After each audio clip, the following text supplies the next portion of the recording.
Welcome back, dear viewers, and still continuing our coverage of the Russia-Africa Summit currently being held in the Russian city of Sochi and attended by President Abdel Fattah el-Sisi and Russian President Vladimir Putin. And on this issue, we're glad to be joined over the phone by Dr. Mostafa Reda, political analyst.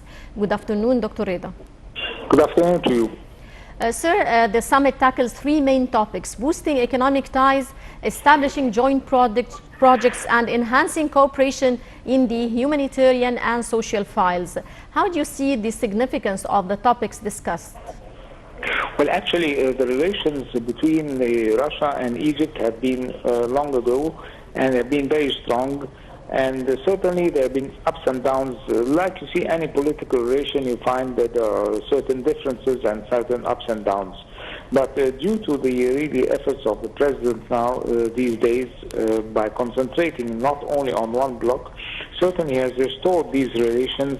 And this was evidenced by mutual visits between President Putin to Cairo here and President Sisi to Russia. Certainly cooperation will take place in not only the economic side, in the political side, you see. Certainly we have a lot of conflicts, as you're aware.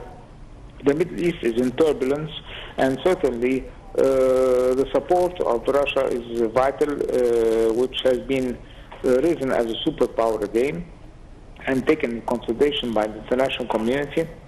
So really the support of the Russian community is very, very important. Right. Well, sir, the gathering will discuss a number of issues, including the usage of nuclear techniques in implementing the continent's development. How do you see the significance of this topic, and especially with regards to the Daba nuclear plant? Certainly this is very important, but the most important thing you see that usually what happens and when the president goes and things are very good and we have agreements and all that, we don't have follow-up mechanism. And certainly any project, any idea has obstacles. You see, we find obstacles that might probably be encountered in the implementation phase. So it's very important to have an action plan and a steering committee in order to follow up and put up any obstacles and resolve any obstacles that might be encountered during the implementation phase. Right. Well, sir, the conference is expected to adopt a political declaration about the main fields of cooperation between Russia and Africa. What are your expectations for this type of cooperation? Surely the cooperation will be in certainly a lot of issues that are common between both countries, you see, certainly, and certain probably issues that affect the Middle East itself, you see. So probably it will involve how to solve the situation in the Syrian situation, which is very critical now with Turkey being involved, and also the Palestinian problem and other issues, you see, in Iraq, Yemen, and Libya, which take place right now. Right. Well, sir, officials said several deals could be signed to strengthen development efforts in Africa in light of Egypt's current presidency of the African Union. What type of deals would have developmental impact on Africa, on the African continent?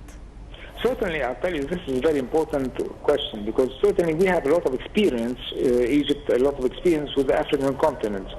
So certainly, by providing the expertise in our past experiences, probably we could give an idea to the Russians what are the needs of the African continent. This is very, very important. This will facilitate, and on the other side, will probably give an impact, positive thrust in order to go ahead and start working on it. Right. Arrangements also related to an economic forum set to be held on the sidelines of the conference were also discussed between the Russian officials. What fields of investment do you expect the parties to discuss? Probably in the nuclear area, in the industrial area, and in the military area also as well. Mm-hmm. The event will include the major Russian and African companies and businessmen as well.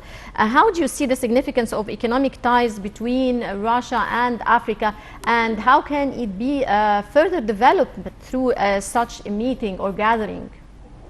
Unfortunately, you see, Russia has been neglected since a long time ago. I mean Africa has been neglected by a lot of countries since a long time ago. Certainly, this will give a positive thrust in order to be able to go ahead and start working really in an efficient and effective manner in order to ensure that things are going in the right track. Mm-hmm. And sir, how do you assess the level of African-Russian ties at the current stage? Still, you see, I think they're in the initial stage. Certainly, we need a lot of efforts in order to have strong ties, because unfortunately, the Chinese went in, and I'll give you a specific case, which is Sudan, that the Chinese went in the oil business and exploration and production since 20 years ago, you see, and they took a lot of advantages there, and they started working and making a lot of business there. Unfortunately, we were late, you see, and Russia also late in this. But certainly we can pick up, there's always a chance for that. Right. Sir, one of the main goals of this is to discuss challenges, common challenges facing Africa and Russia. What do you think are the common challenges facing both Russia and Africa? The first thing is the political scene. You see, certainly certain African countries are still politically unstable. So it's very, very important to have the stability and to give the know-how how to overcome any problems that they might encounter. Sir, what do you think are the expected outcomes or recommendations of this gathering? Well, certainly it will have a positive magnitude. But again, certainly what we need is certainly an action plan in order to follow up the recommendations and in order to ensure that things will be going on the right track. Right. The agenda of the forum also is set to address other joint efforts to face evolving challenges and threats, in addition to ways to boost regional stability. How can Africa and Russia ties impact or affect the regional challenges? Certainly, Africa and Russia are considered an important thrust, you see, in the worldwide economy and the political scene. But unfortunately, they didn't show this, you see, they didn't exhibit this. Certainly by cooperation and by having teamwork and all that, things will get to from better to better. How do you assess, sir, the timing of the Russia-Africa summit? Well, still, we have to see the results. We cannot predict what's going to come on. Let's give it, see at the end what's going to happen and what are the recommendations.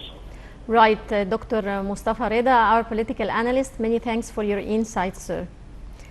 And dear viewers, now we go to this short break and we'll be right back.